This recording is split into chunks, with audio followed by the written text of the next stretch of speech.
Olá, pessoal. Meu nome é Guilherme Monteiro, sou médico veterinário, doutor em ciência animal e vou falar para vocês hoje sobre trauma em cães e gatos, né, com o tema Desvendando o Trauma em Cães e Gatos, focando aí no que realmente importa.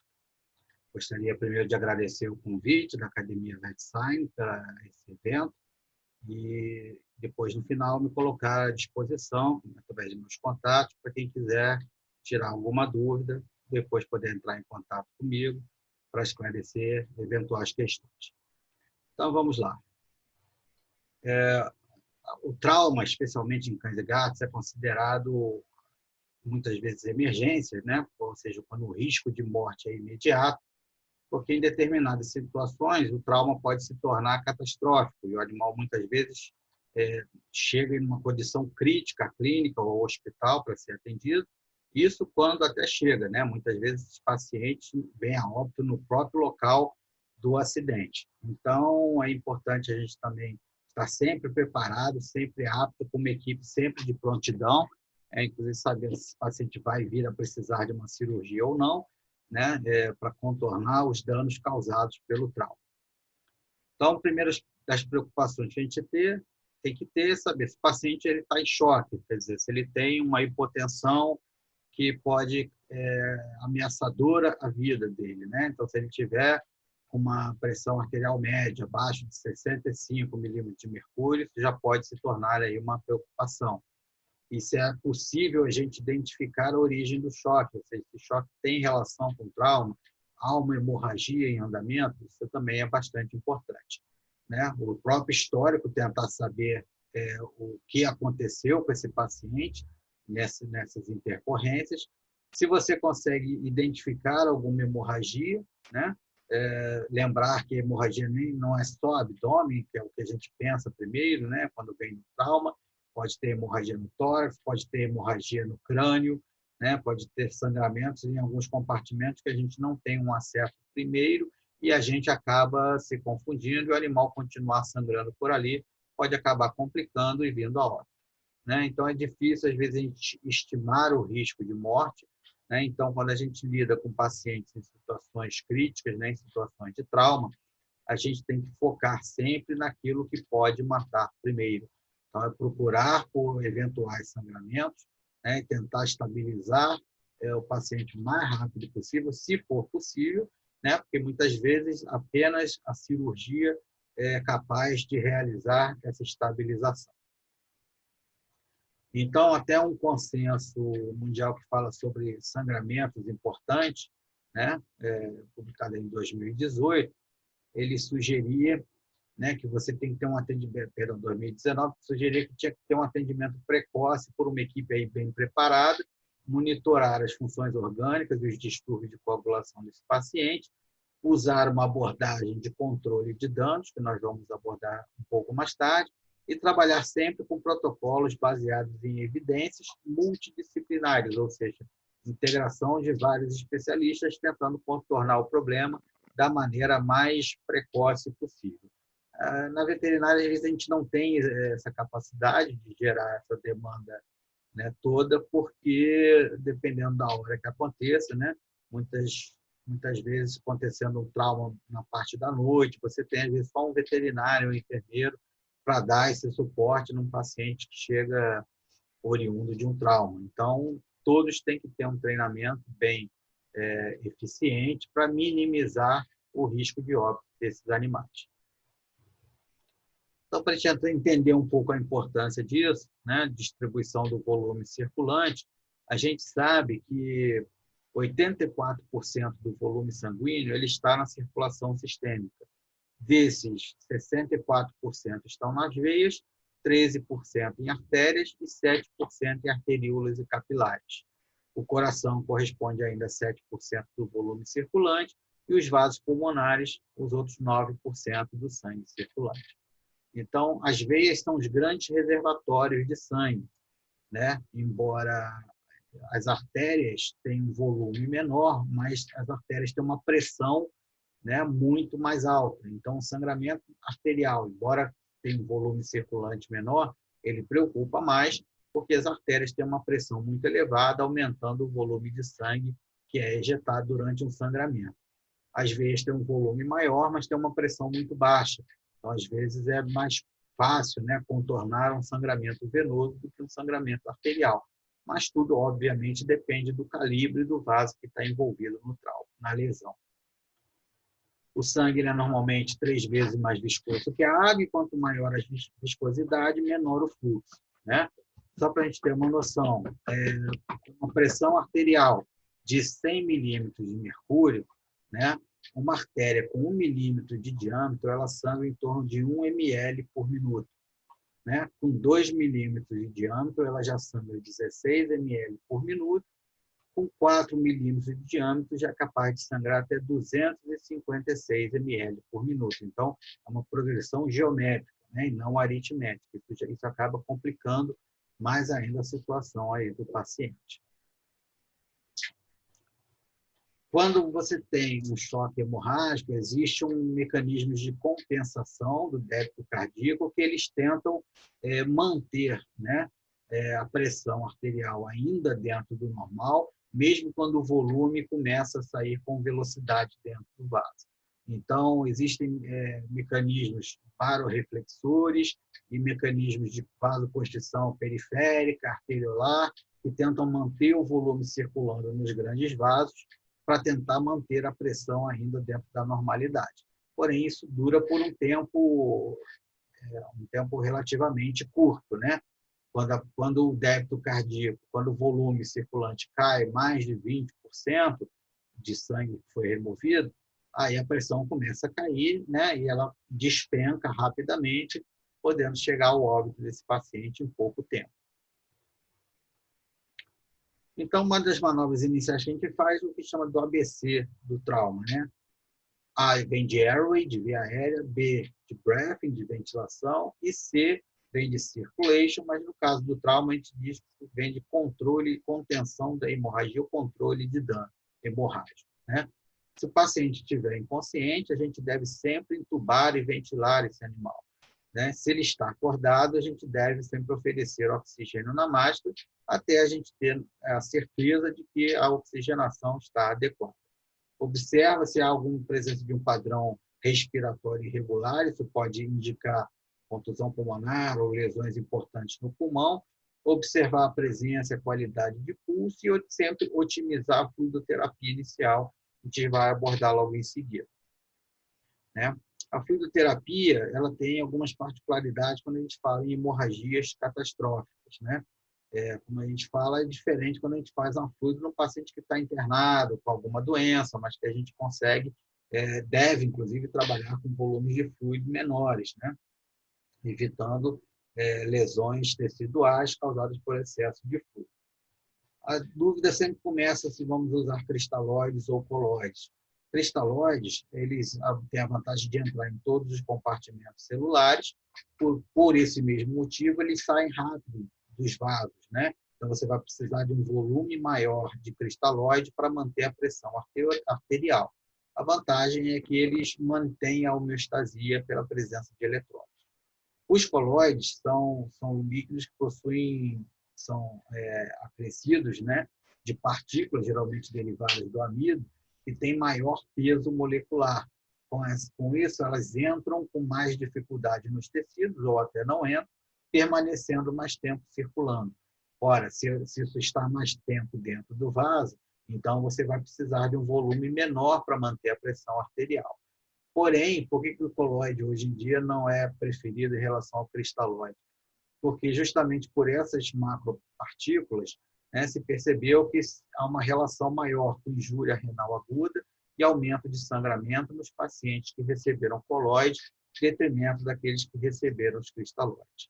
Esse estudo mostrou, justamente o estudo RIF, mostrando que os pacientes que receberam o hidroxietil start, que é um coloide, né, a gente conhece muitas vezes como o Louvain também, em relação à salina, esses pacientes tiveram maior necessidade de terapia de reposição renal, né, precisando muitas vezes de diálise, e quando comparado com os pacientes que receberam solução salina, né? Além disso, esses pacientes também que receberam os colóides tiveram níveis de creatinina mais elevados.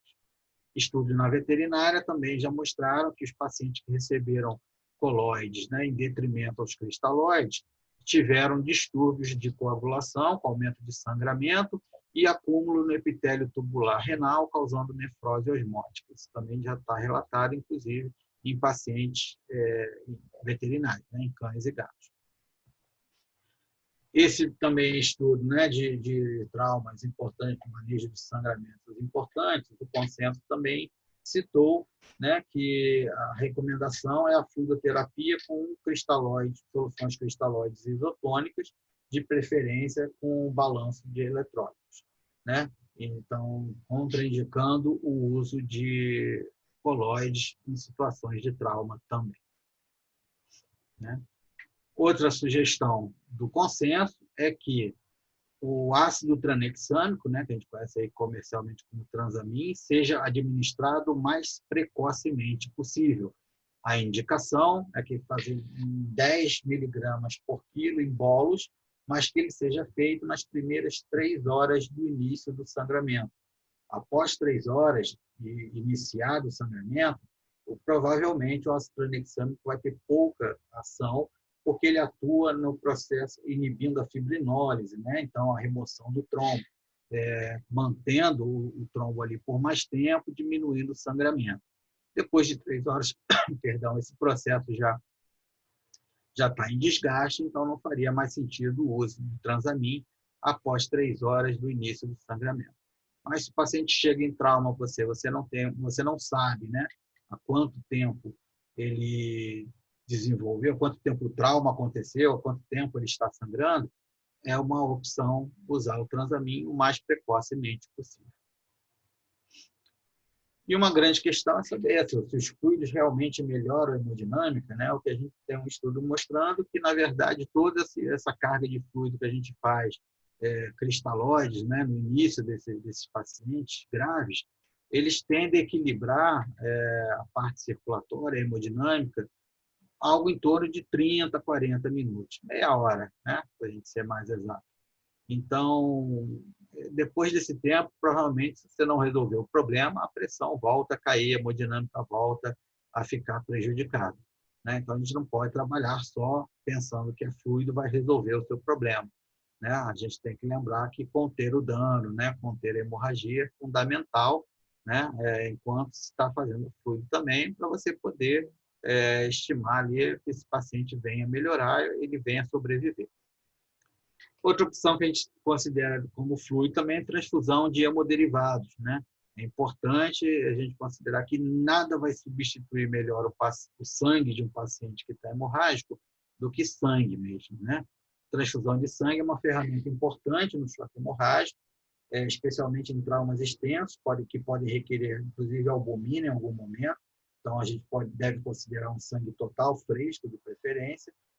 Claro que a gente deve levar em conta eventuais reações transfusionais. Então, sempre que for possível, né, fazer uma tipagem sanguínea ou prova de compatibilidade, a gente deve fazer. Mas lembrar que se a hemorragia é catastrófica, você provavelmente não vai ter esse tempo, né, para fazer tipagem sanguínea ou prova de compatibilidade. Você, muitas vezes, acaba tendo que arriscar uma transfusão, né, ou outras técnicas que a gente vai mostrar em seguida, quando você está em situações aí muito críticas. A tipagem é feita com testes rápidos, né? Já existe esse RapidVet também, que vende inclusive no Brasil, onde você vai testar os tipos do cão. Geralmente no cão você só quer saber se o animal, o doador e o receptor, se eles são do tipo DEA1, que é o tipo mais antigênico. Então, se não for, existem até do 2 ao 7 também, além do 1. Se ele não for DA1, provavelmente você não vai ter reação entre o 2, o 3, o 4, enfim, entre os outros tipos.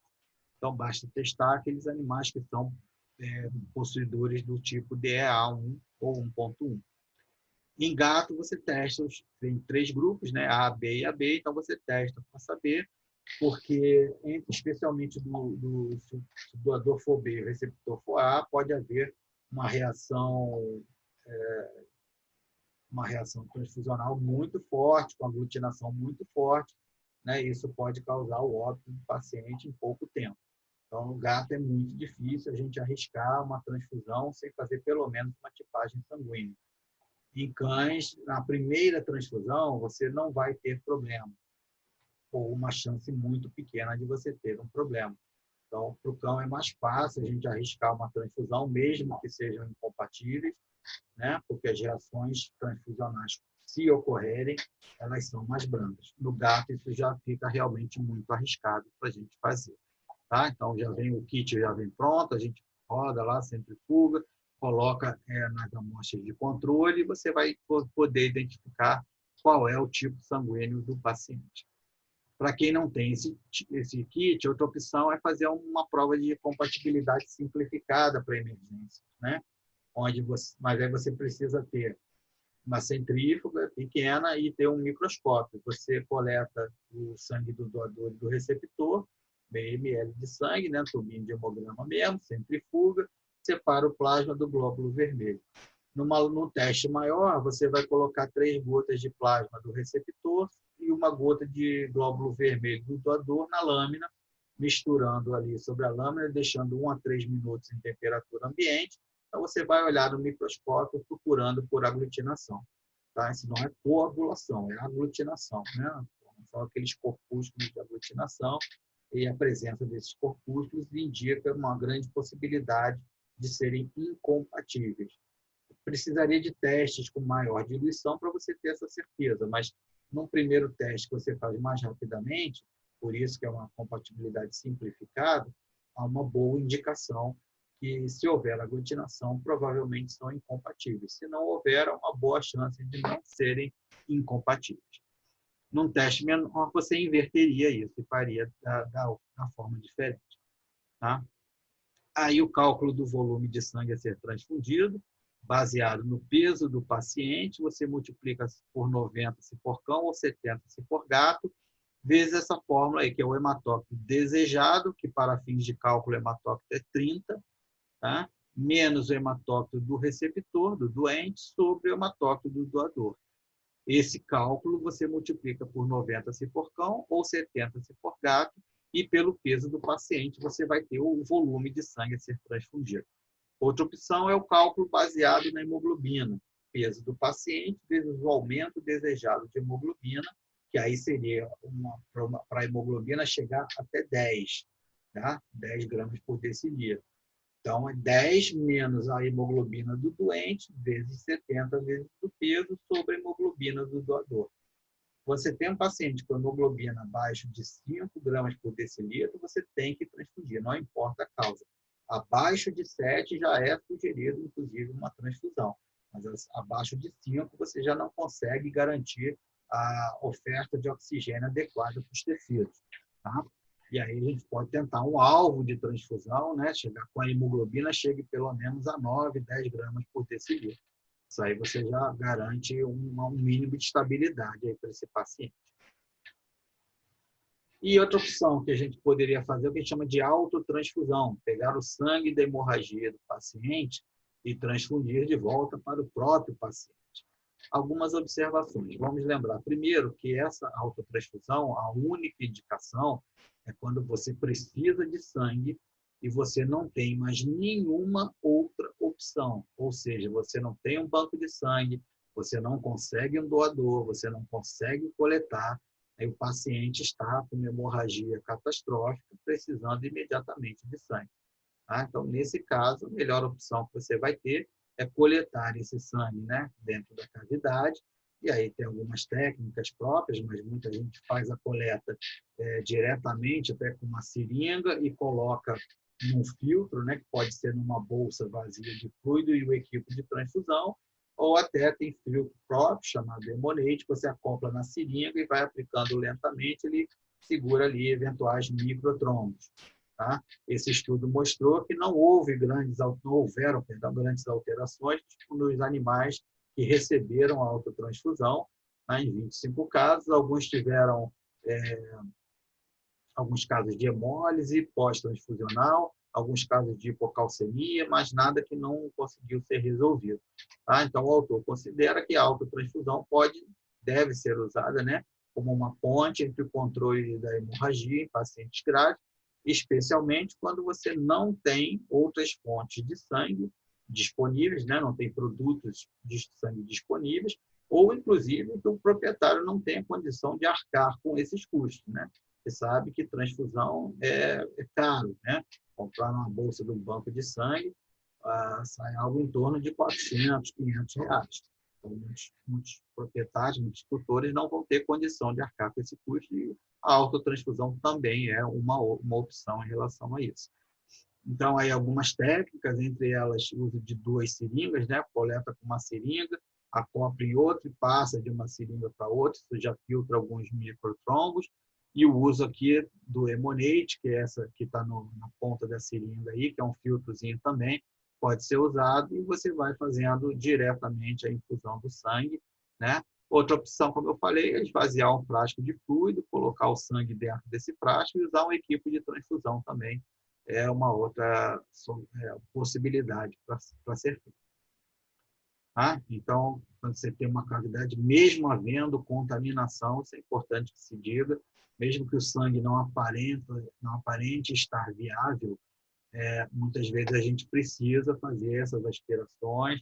Tá? Se você não tiver outra opção, esta é uma opção viável. Você, ainda que não tenha todo o conteúdo celular e proteico nesse sangue que é hemorrágico, você ainda tem algum teor ali de albumina, você tem muitas células viáveis, e isso ajuda, que seja por alguns minutos, mas ajuda a manter o paciente vivo.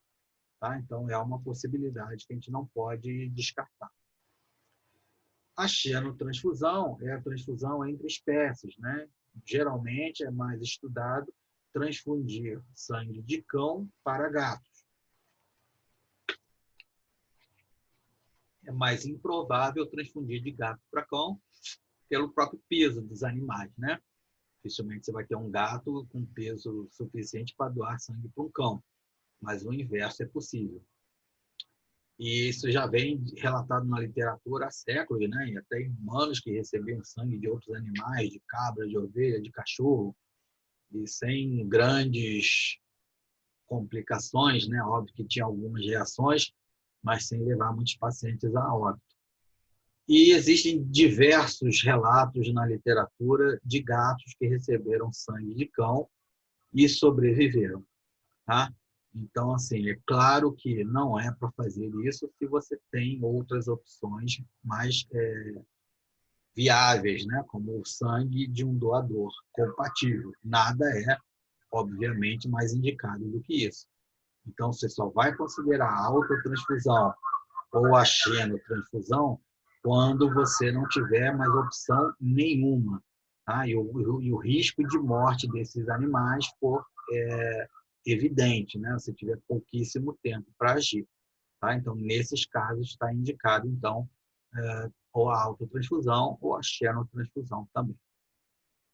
Tinha um relato de um caso de uma gata que teve uma parada cardiorrespiratória, né, causada por uma anemia profunda, e onde foi feita a infusão de papa de hemácia de cão, e a gata sobreviveu, né? Inclusive foi feita a ressuscitação, ela voltou e recebeu sangue de cachorro e sobreviveu sem complicações maiores. Até 3 meses após o evento, quando foi feito então o relato, a gata ainda estava viva e sem nenhuma complicação pelo fato de ter recebido sangue de cachorro.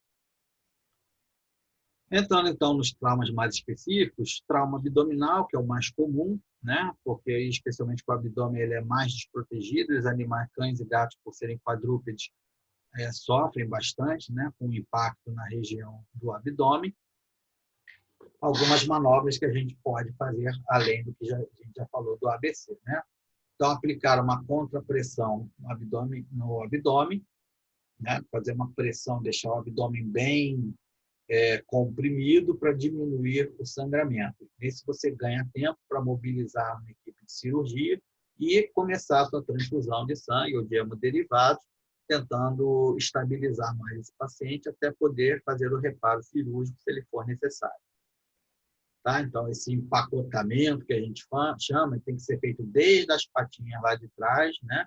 Envolvendo e apertando bem, mas não pode pegar o tórax, é até ali a altura da estifoide, né? Da cartilagem estifoide, que é a entrada do tórax.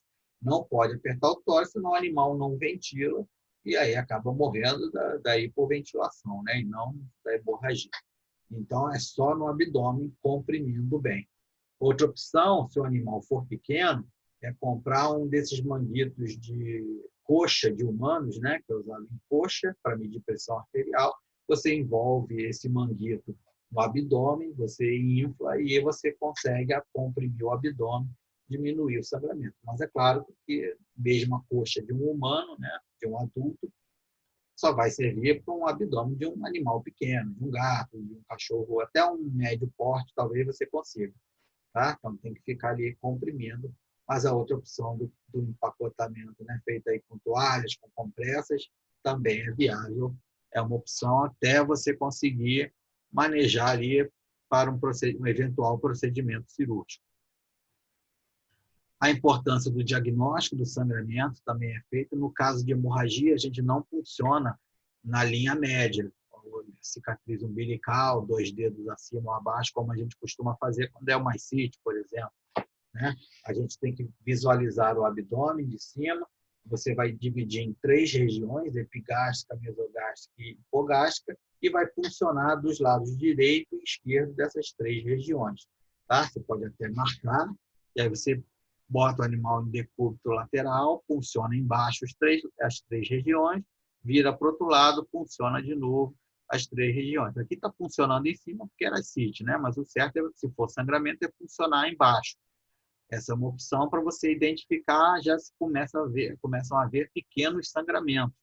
E se você funcionar na linha média, próxima à cicatriz umbilical, ali só vai ter positivo a vinda de sangue quando o abdômen já estiver muito cheio de sangue. Então, você já perdeu muito tempo, né? Ou você vai funcionar ali, não vai vir sangue no início, você vai achar que não tem sangramento nenhum. Então, cuidado que quando a gente fala em suspeita de trauma, em suspeita de hemorragia, a punção tem que ser direto, próximo aos focos onde possivelmente poderia haver um sangramento. Mas e se eu acertar um baço, se eu acertar um vaso acidentalmente? Você vai ver que o sangue que vem, ele coagula. Se ele ser sangue coagula, ele não é de hemorragia. Tá? O sangue hemorrágico, ele não coagula, porque ele já perdeu a concentração dele de fibrina, né? Já está desfibrinado, então ele não coagula.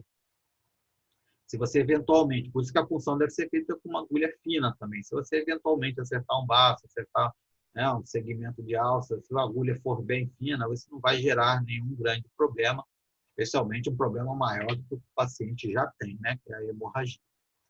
Mas hoje o ideal é o que a gente faz, que a gente chama do FAST, né, que é o Focus Assessment Sonography for Trauma. É uma avaliação ultrassonográfica feita rapidamente durante o trauma. Você vê que a equipe está atendendo o paciente do trauma e já tem um operador ali com o transdutor procurando por pontos de hemorragia. Como a gente vai ver pontos de hemorragia? A gente vai ver através da imagem que a gente chama de anecoica. Anecoica é aquele que não emite eco, ou seja, o som atravessa rapidamente porque é um anteparo que não tem rigidez. Então, ele fica escuro. Então, a gente vai procurar por líquido livre abdominal, que ele é escuro, e quando você tem isso associado ao trauma, esse líquido provavelmente é sangue. Né? Não existe líquido, a quantidade de líquido livre no abdômen normalmente é ínfima, a gente nem percebe. O líquido está contido em estruturas, como a bexiga, como vesícula biliar, algum líquido dentro do intestino. Você não vai ter esse líquido livre. Né? Então, a presença de um líquido livre num paciente hemodinamicamente instável e com histórico de trauma, você vai pensar naturalmente que é um processo de sangramento. Tá? E aí a gente tem que fazer essa avaliação. Como avaliar? Nessas 4 regiões onde estão marcadas aí com transdutor. Tá? Paciente em decúbito dorsal, a primeira região logo abaixo da cartilagem estifoide, né? Subestifoide, que a gente chama de hepato diafragmático. A segunda região, a espleno-renal, ou seja, em cima do rim esquerdo. A terceira região, cistocólica, que é caudal, é em cima da bexiga, para ficar mais fácil de entender. E a quarta região, hepato-renal, é em cima do rim direito. e ali a gente consegue ver tanto a região do abdômen como a região retroperitoneal também.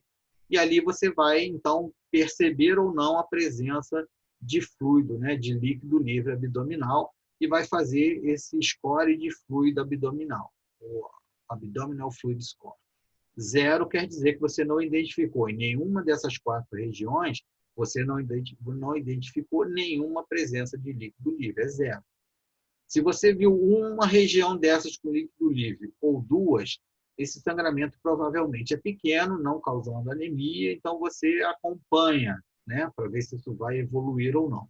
Se você já tem 3 ou 4 pontos, entendendo que a presença de líquido livre em uma dessas regiões conta como um ponto, então se você já tem 3 ou 4 regiões, ou seja, 3 ou 4 pontos na avaliação do AFS, então esse já é um sangramento importante, né, que está causando anemia, esse paciente já pode ir para a mesa direto para corrigir, esse problema é cirúrgico.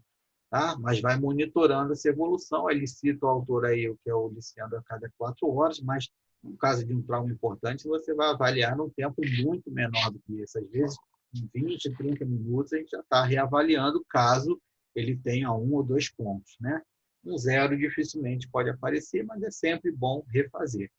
É importante que se diga que esse exame deve ser feito pelo plantonista, pelo emergencista, socorrista.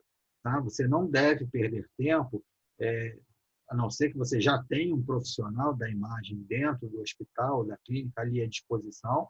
Você não deve perder tempo chamando o profissional para fazer esse exame. Esse exame é para ser feito se você já tem o equipamento dentro da clínica, tá? Mesmo que você não tenha um profissional, qualquer pessoa liga o aparelho, bota o gelzinho no transdutor e procura e faz essa busca pelo líquido livre abdominal. Tá?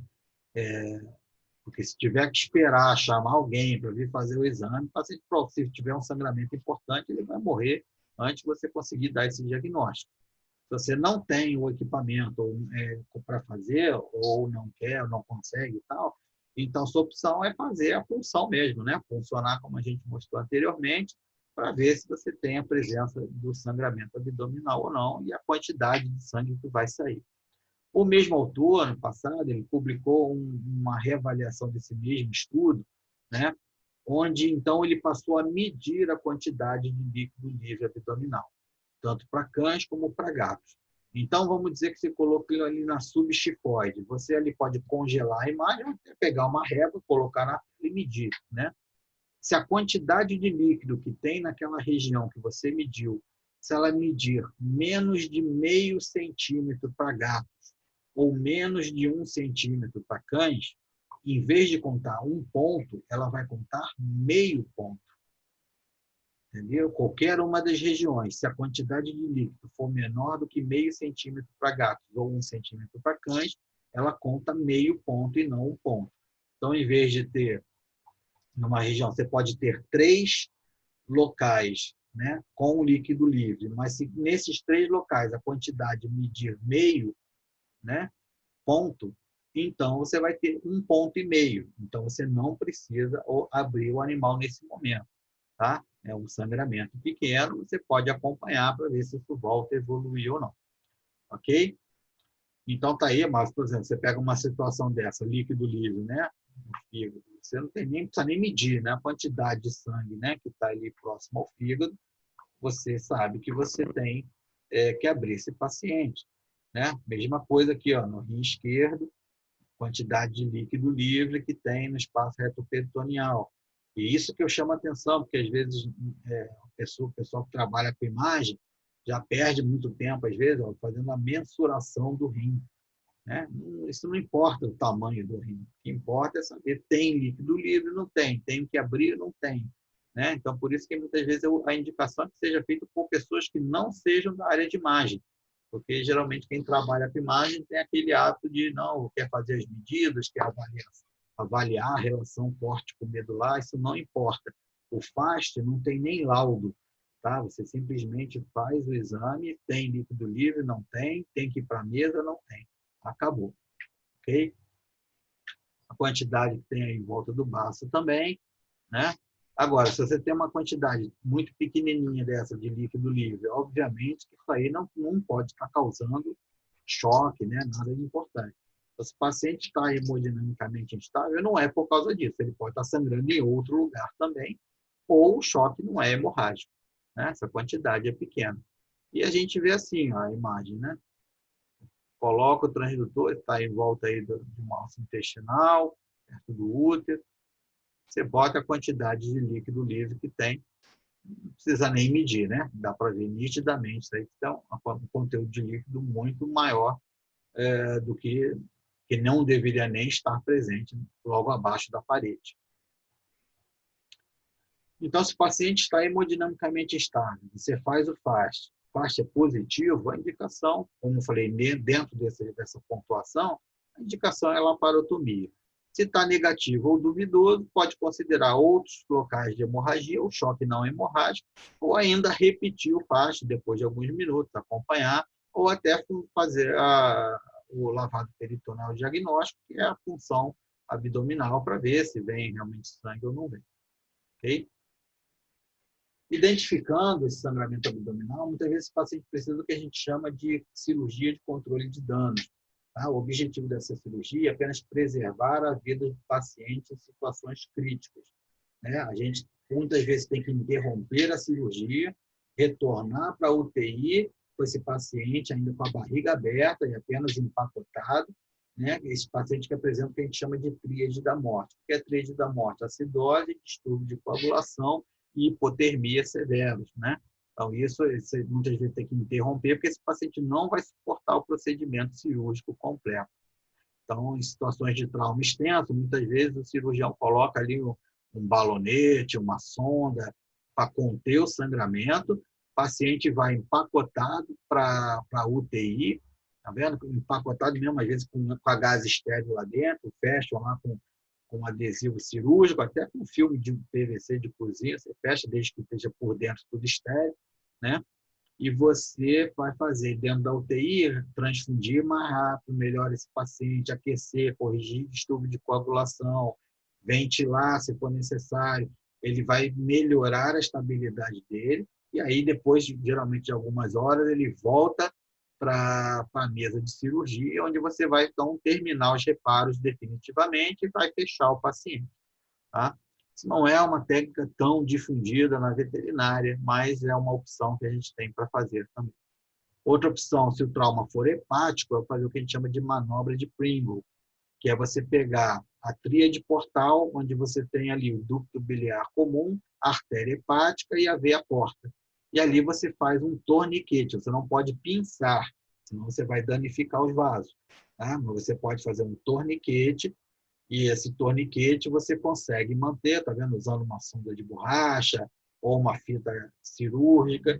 Você faz um torniquete na tríade portal e ali você vai conseguir algo em torno de 10 a 15 minutos de oclusão para você, interrompendo o fluxo, para você ou corrigir definitivamente, né? A lesão hepática, se você fizer dentro desse tempo, né? Ou então, até se for o caso, você controlar melhor a hemorragia, fazer o PEC, o empacotamento, que a gente chama, né? Como vocês viram no paciente, e esse paciente, então, seguir para a UTI, onde vai fazer depois os reparos definitivos. Aqui falando que a cirurgia de controle de danos é uma abordagem razoavelmente indicada mesmo para pacientes veterinários, né? Especialmente naqueles que têm uma ameaça à vida imediata, né? Mas ainda na veterinária faltam muitos estudos para a gente saber a eficácia disso. Na verdade, acho que depende muito justamente da habilidade do cirurgião em fazer essas manobras, né, em fazer o empacotamento da maneira correta e, principalmente, você ter uma estrutura na clínica ou no hospital para dar um suporte de terapia intensiva enquanto você está estabilizando esse paciente antes de voltar com ele para a mesa. Você não tem essa estrutura, não tem essa condição, então provavelmente a cirurgia de controle de danos não é uma boa ideia. Você vai ter que arriscar fazer o procedimento cirúrgico completo. Tá? Então, isso é importante que seja dito também. Passamos para o trauma torácico, né? O trauma torácico pode gerar complicações, embora tenham menos estruturas no tórax, né, do que dentro do abdômen. mas são estruturas extremamente sensíveis, né? E, obviamente, também vitais. Pulmão, coração podem causar complicações severas e alteração no ritmo respiratório, na mecânica respiratória, pode levar esse paciente a óbito também em pouco tempo, tá? Muitas vezes a gente vai ter que fazer reparos, né, nas lesões, em lesões pulmonares, lesões em brônquios, e isso pode comprometer a parte respiratória depois do paciente também. Hoje, uma recomendação é que a gente evite ao máximo possível fazer as lobectomias, retirar o lobo pulmonar inteiro.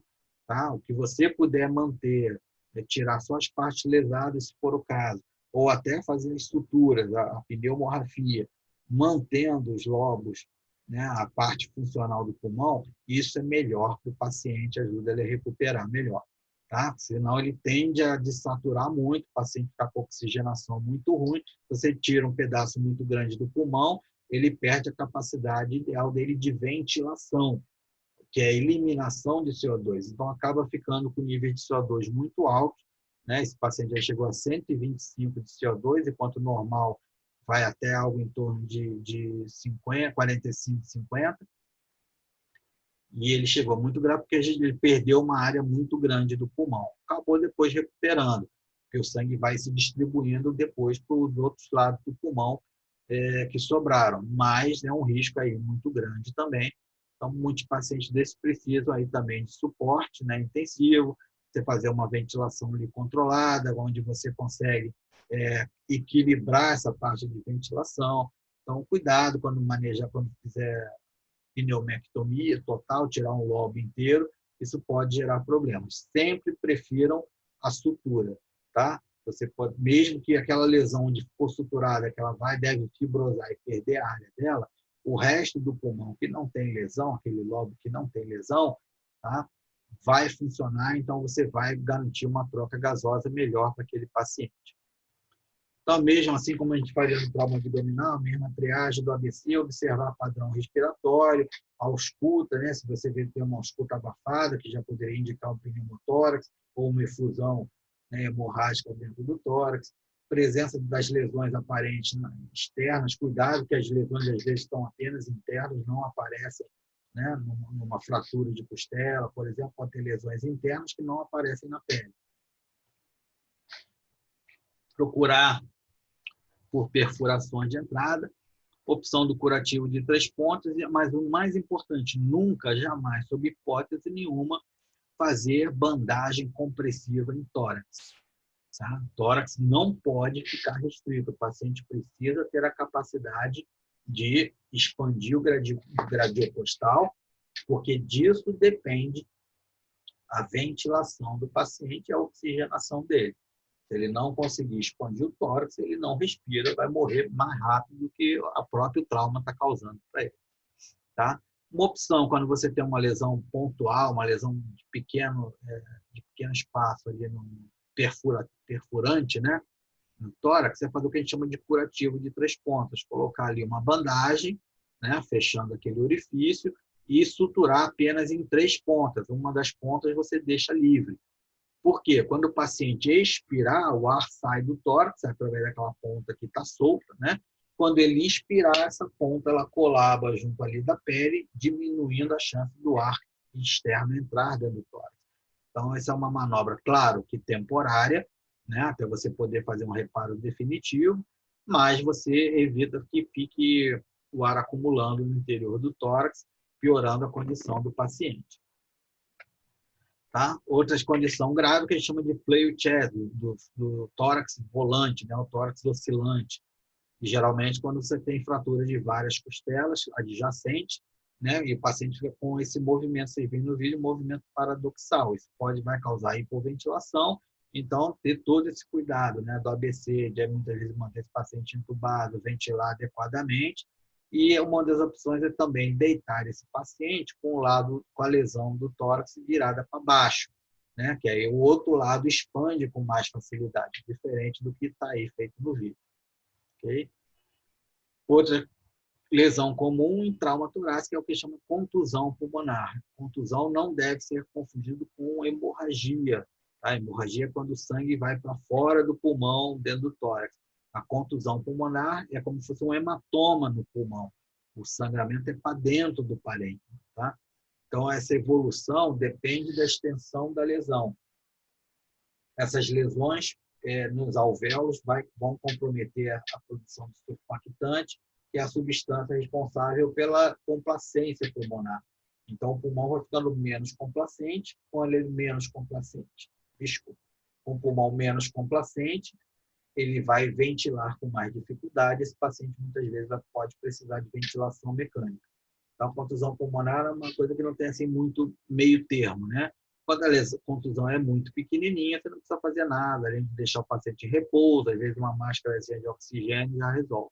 Quando a contusão é mais grave, pega uma quantidade de parênquima muito grande, como essa que está na imagem aí, tá? Esse paciente precisa de ventilação mecânica.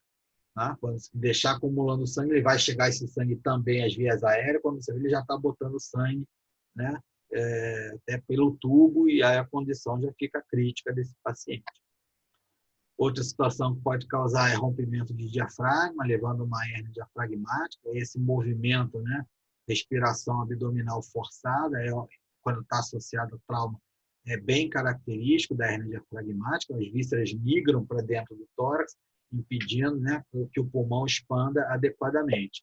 Tá? A resolução nesses casos é cirúrgica, e quanto mais rápido você conseguir corrigir, mais é uma cirurgia que requer anestesista experiente, que a ventilação tem que ser bem controlada e só extubar se esse paciente estiver oxigenando bem, sem formação do que a gente chama de edema de pós-reexpansão. Né? O pulmão ficou colabado, às vezes, muito tempo. Quando você expande, o processo inflamatório pode causar um edema pulmonar agudo de reexpansão. Se isso acontecer, não é nada tão dramático, mas tem que entrar com o tratamento de edema pulmonar, e esse paciente deve permanecer entubado até que o parênquima fique totalmente recuperado. Então, aí uma imagem no raio-x de hérnia diafragmática. Cuidado para não confundir com a hérnia peritônio-pericárdica, que é quando a hérnia é congênita, né? O animal já nasce com ela e o tratamento é o mesmo, tem que fazer a rafia do diafragma, né? A diferença da congênita que é pelo hiato esofágico ali, que passa, que não se fecha durante a fase embrionária, e aí acaba no futuro, a víscera fica maior, migra por esse espaço e acaba causando o mesmo de uma hérnia diafragmática. Né? Então, pode confundir também quando é congênito, quando é causado por trauma. Também a gente pode investigar o pulmão com uma ultrassonografia, que aí seria o TFAST, né? T de tórax, o ultrassom focado para o tórax, e aí as posições seriam essas. A gente colocaria no espaço do tubo torácico, CTS, Chest Tube Space, colocando entre as costelas a probe, né? Ali no espaço hepatodiafragmático que a gente fez no abdômen, só que agora apontando para o tórax, procurando por líquido livre também, e praticamente em cima do coração, que é ali o espaço que você vê próximo ao pericárdio. E o que a gente vai procurar? A gente vai procurar por essas imagens que a gente chama de caudas de cometa, né? Que essas imagens sugerem a presença de infiltrado pulmonar. Pode ser um edema pulmonar, pode ser pneumonia, pode ser contusão, mas se você tem a associação do trauma, né, com a presença de contusão pulmonar, você consegue ver através do FAST também. A imagem vai se confundir, tá? Mas aí você vai se basear no histórico. Né? Uma pneumonia não é aguda, né? O paciente geralmente já vai tendo aquele histórico de respirar mal, muitas vezes tem secreção nasal e alteração leucocitária. O edema, muitas vezes, é cardiogênico, mas mesmo que não seja, ele está associado a um processo inflamatório. Agora, se o paciente é oriundo de trauma, geralmente você vai pensar se aparecer essas causas de cometa, que é, obviamente, uma contusão pulmonar. Tá? E aí você vê, olha, bota entre as costelas, você vai ver exatamente isso. Aí tem tantas caudas de cometa que parece uma cauda muito grande, mas são várias. Então, isso é uma contusão pulmonar importante. Tá? Esse paciente precisa de ventilação mecânica, está com muito infiltrado dentro do pulmão. Próximo ao coração, ali, como a gente mostrou. Ó. E você consegue perceber também essas caudas de cometa. E aí conseguiria ver, inclusive, se tem algum derrame pericárdico. Não tem no caso desse paciente, mas a gente conseguiria perceber se tivesse também. Né? E aí, no espaço hepatodiafragmático, procurando aí também líquido livre, você chega a ver a pontinha do coração, né? As câmaras lá ventriculares, e você ali, essa imagem que você vê mais abaixo é um reflexo ali do próprio diafragma. Mas a gente não está vendo o líquido livre, então não tem sangramento ali naquela região. Tá? Mas tinha contusão pulmonar nesse paciente. Pode usar a probe linear também, que você consegue ver da mesma maneira. E essa vantagem da linear, geralmente você consegue aproximar mais, você consegue ver esses movimentos, né, das pleuras parietal e visceral, e você consegue ver também a presença mais próxima ali das linhas A, que são essas linhas de cauda de cometa. Tá? Em alguns casos, os pacientes precisam, se precisarem até de cirurgia, a sugestão é que a cirurgia seja feita já com ventilação mecânica controlada. A gente pode fazer uma anestesia venosa total, em vez de optar por agentes inalatórios, tá? E fazer o uso de ventilação mecânica controlada. Isso aí você já vai, mesmo durante a cirurgia, ajudando o pulmão a recrutar melhor, né? A oxigenar melhor. Isso tende a melhorar o estado do paciente. E, por fim, trauma crânioencefálico. Também é outro caso. A gente sempre deve considerar pacientes oriundos de trauma, que ele pode ter um trauma crânioencefálico, né? Porque ele está associado ali ao politraumatismo. Então, a gente deve considerar todo o trauma como um possível TCE. Tem uma mortalidade justamente elevada por falta dessa abordagem precoce, né? E as lesões secundárias podem aumentar, inclusive, essa mortalidade. Então, no tecido encefálico, 80% é encéfalo mesmo, né? 10% de sangue e 10% de líquido. E esse fluxo de sangue cerebral, ele corresponde a 15% do débito cardíaco, é um volume bem considerável de sangue que chega até o cérebro. E isso a gente tem que garantir o que a gente chama de pressão de perfusão cerebral, a PPC, que ela nada mais é do que a diferença entre a pressão arterial média e a pressão intracraniana. Então, isso significa, né, até matematicamente, que quanto maior a pressão intracraniana, menor a pressão de perfusão cerebral. Né? Então, quando você aumenta, por causa de um edema cerebral, ou de um sangramento cerebral, você vai aumentando a pressão dentro do crânio, vai chegar menos sangue, né? Porque a pressão de perfusão cerebral vai diminuir por causa desse aumento de pressão intracraniana. Então, é importante que a gente monitore e controle a pressão intracraniana. Tá? Existe um volume até intracraniano que ele é admitido até um certo ponto. A partir daquele ponto, por conta do osso, né, do crânio, da parte óssea, o cérebro não consegue mais expandir. A partir desse momento, você começa a ter as isquemias focais até chegar a uma isquemia global e esse paciente vai vir a óbito rapidamente. Certo seria a gente mensurar a pressão intracraniana. Né? A gente faria uma linha imaginária ali, né, da comissura lateral no canto do olho, né, externo, até a crista occipital, traçando ali uma perpendicular ali, na verdade, ângulo de 45 graus, ali na têmpora.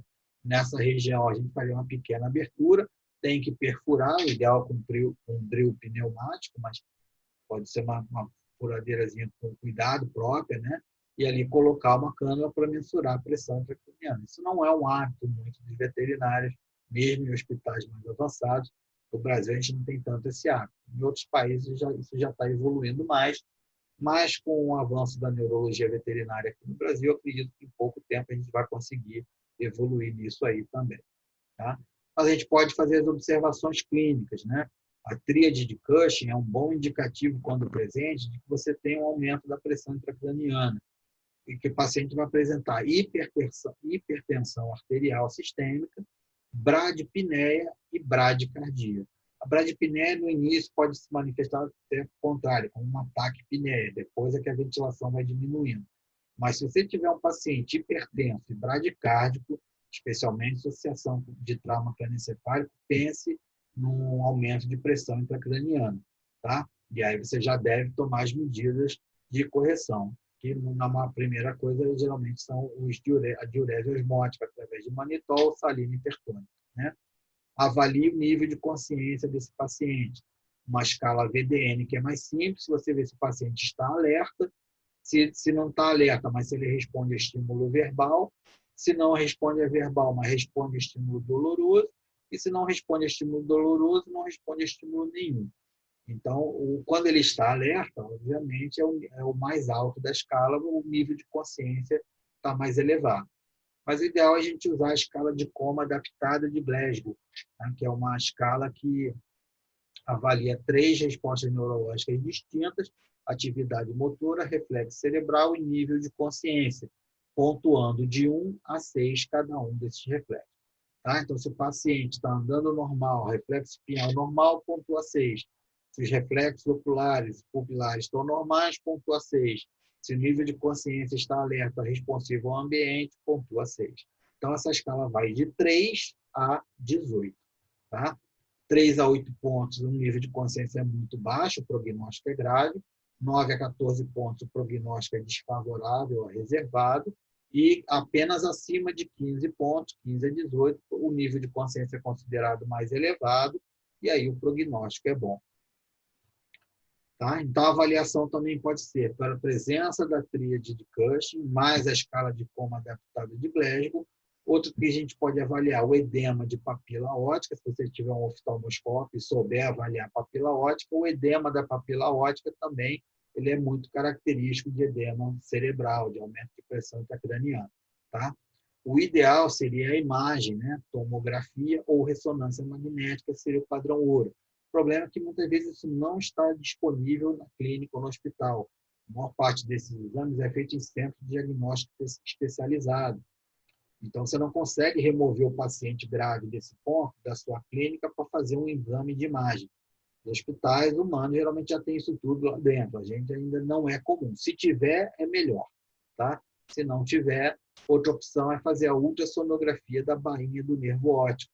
É botar o mesmo ultrassom aqui no olho, sobre a pálpebra, né? E a gente vai localizar a bainha do nervo óptico, eu vou mostrar em seguida, e medir, né? Se ela tiver com mais de 5,7 milímetros de diâmetro, que dá 0,57 centímetros, isso é característico, tá? de aumento de pressão intracraniana também. Você já está bem. Essa ultrassonografia da bainha do nervo óptico, ela tem, quando positivo, tem 74% de sensibilidade e 100% de especificidade. Tá? Então, aí, tomografia e ressonância seriam os exames de padrão ouro, que você vê exatamente onde estão as lesões, né? Se é sangramento, se o cérebro está deslocado para um lado ou para o outro, seria a imagem ideal. Mas aí a ultrassonografia, essa imagem, você vê o globo ocular, embaixo do globo ocular você vê essas imagens que estão com essas cruzinhas medidas, mais escuras, que parece formando um Y. Né? Essa imagem escura é a bainha, na verdade, é a bainha do nervo óptico. Você não vê o nervo óptico, ele é muito fininho, né? E você não consegue isolá-lo na ultrassonografia. Mas a bainha do nervo óptico ela é composta de líquor também, que se projeta por ali. Se você aumenta a pressão intracraniana, esse líquor não vai sair, né, das meninges, não vai evaporar. Então, ele vai ser empurrado para as outras bainhas nervosas, inclusive a bainha do nervo óptico, que é a mais fácil de localizar, porque você coloca o transdutor de ultrassom sobre a pálpebra, apontando para o fundo do olho, e você vai ver essa imagem que está aí na tela. Tá? E aí você mede. Porque se essa bainha está dilatada, é porque a pressão intracraniana está mais alta e empurrou o líquido para essa região. Tá? A gente vê mais ou menos dessa forma. Aí você congela a imagem ali, você pode usar o aparelho para medir ele mesmo, ou então você congelar a imagem, bota uma régua ali e mede você mesmo, sentindo, se você não souber usar a medição do aparelho. Tá? Então, checar vias aéreas, evitar movimentação do pescoço no trauma crânioencefálico, não fornecer oxigênio via catéter nasal, porque o animal não pode tossir nem ficar incomodado, porque isso aumenta a pressão intracraniana também. Não comprimir jugulares, que isso também aumenta a pique. Tá? E a cabeça e o corpo elevado 30 graus, a cabeça mais alta do que o resto do corpo. Tá? Mas não é só a cabeça, você tem que mexer toda a maca, né? Botar numa posição em que a cabeça e o corpo juntos fiquem elevados a 30 graus. A terapia osmótica faz parte também, a ideia da salina hipertônica, cloreto de sódio a 3% é mais indicado, bolos 5 a 6 ml quilo, podendo repetir cada 1 a 2 horas.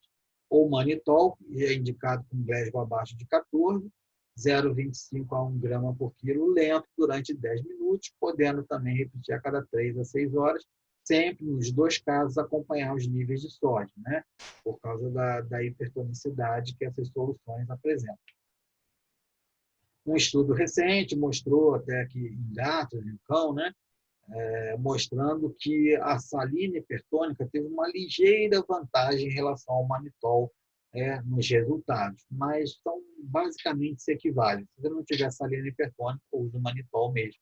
Se você tiver a salina hipertônica 3%, teve um resultado um pouco melhor na resposta desse paciente com um trauma crânioencefálico, né? O que não está indicado é o uso de furosemida. Tá? A furosemida é um diurético de alça, né? Então ele tira o líquido do meio intravascular e não do tecido. Então não há indicação nenhuma do uso de furosemida em trauma crânioencefálico. Você vai causar hipovolemia, mas não vai tirar a água dentro do encéfalo. Controlar a pressão intraabdominal e pressão intratorácica também são importantes, que essas duas pressões elevadas comprimem também, né, o retorno venoso e aumenta a pressão intracraniana. É importante que você controle a pressão de todos os compartimentos quando o paciente tem alguma lesão encefálica também. Se houverem crises epiléticas, pode tratar com diazepam, midazolam, fenobarbital e, se for necessário, induzir coma, né, com propofol, tiopental ou fenobarbital mesmo. E aí você deve sempre pedir, encaminhar esse paciente para um neurologista logo em seguida, para que ele faça uma avaliação e mantenha, se necessário, fazer o controle dessas crises após passar essa fase inicial da emergência. Tá? Não há indicação nenhuma do uso de corticoides, tá? Seja na redução da pressão intracraniana, né, na diminuir lesões encefálicas. Não se usa mais corticoides no trauma crânioencefálico. Tá? Nenhum tipo de trauma, nem de medula, tá? Nenhum tipo de trauma, há ainda a opção, a indicação do uso de corticosteroides. Em casos que a pressão é muito alta, dentro do crânio, a sua única solução seria fazer a craniotomia descompressiva. Como eu disse, também não é comum no Brasil veterinários fazendo, mas deveria ser feito precocemente, né? Você retirar o fragmento do osso, para tirar um tampo mesmo da cabeça, para aliviar a pressão e permitir que o cérebro consiga se expandir um pouco. Você ganha tempo, né, até corrigir esse aumento de pique e tentar manter o paciente vivo. Tá? Você nem precisa, que ele fez, foi quebrando o osso e tirando os pedaços. Depois não precisa reimplantar nada, é só botar a musculatura, estruturar a pele, só não pode bater na cabeça do cachorro, né? Onde está sem osso ali, porque senão você vai gerar um problema. E tem que você tirar, aí não mostra, mas tem que tirar um pedaço assim, do crânio considerável, né? Para poder realmente aliviar a pressão. Não adianta fazer um furinho que aquilo não vai resolver. Tá? Tem que ser um tamanho de craniotomia suficiente para descomprimir, né, o cérebro, senão não vai adiantar muita coisa. Não esquecer, né, de manter a oxigenação ideal, uma PaO2 acima de 90, e a hipóxia aumenta até 70%, 75% a mortalidade. Controlar o CO2 também, tá? Não, nunca acima de 40, também nunca menor do que 25. Então, manter o CO2 nessa faixa, controlando a ventilação. Se o paciente tiver Glasgow abaixo de 8, é mandatória a ventilação mecânica, ok? Controle glicêmico, manter a glicemia entre 90 e 150 miligramas por decilitro, já está indicado em cães e gatos também, com trauma crânioencefálico. E controlar os níveis de sódio, né? Manter na faixa da normalidade de 145 e 150 miliequivalentes por litro. O que evitar no trauma crânioencefálico? Tudo que possa aumentar a pressão intracraniana. Então, rotação de pescoço, compressão de jugular, hipóxia, hipotensão, a hipo ou hiperventilação também devem ser evitadas. Tá? Outras manobras no trauma, uma delas é a embolização arterial, é quem tem esses aparelhos de fluoroscopia, né? Geralmente por uma artéria, pode ser a radial ou a femoral, você entra com um catéter, localiza onde está o sangramento e faz uma técnica que a gente chama de embolização. Claro que isso só pode ser feito em artérias de pequeno calibre, né? Você não pode embolizar uma aorta, né? Uma coisa, o paciente vem a óbito. Mas é uma opção também, né? Menos invasiva, e você consegue conter sangramentos teciduais aí em artérias de menor calibre. Durante as emergências também, pode fazer o que a gente chama de hipotensão permissiva, né? Trabalhar com alvos de pressão arterial média mais baixo, em vez de 60, 65, 50 milímetros de mercúrio. Isso mostrou que esses pacientes tiveram um tempo maior de sobrevivência. E se, além disso, da hipotensão permissiva, você usar também uma hipotermia leve, isso também melhora o resultado.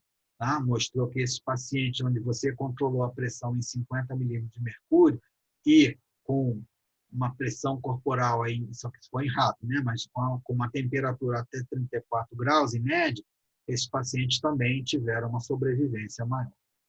Ok? Então, para concluir, treinamento da equipe nessa abordagem é fundamental, tempo de mobilização da equipe cirúrgica, manejo transoperatório focado no controle de danos e encerrar a cirurgia o mais breve que for possível, e o cuidado intensivo nesse paciente, lembrando que SIRS, né, inflamação sistêmica, mas principalmente sepse, são muitas vezes oriundos de trauma. Né? Foco, objetivo e resultado. Tá? Agradeço a presença de todos que assistiram à aula, né, e me coloco depois com contatos à disposição para quem quiser esclarecer alguma dúvida. Muito obrigado.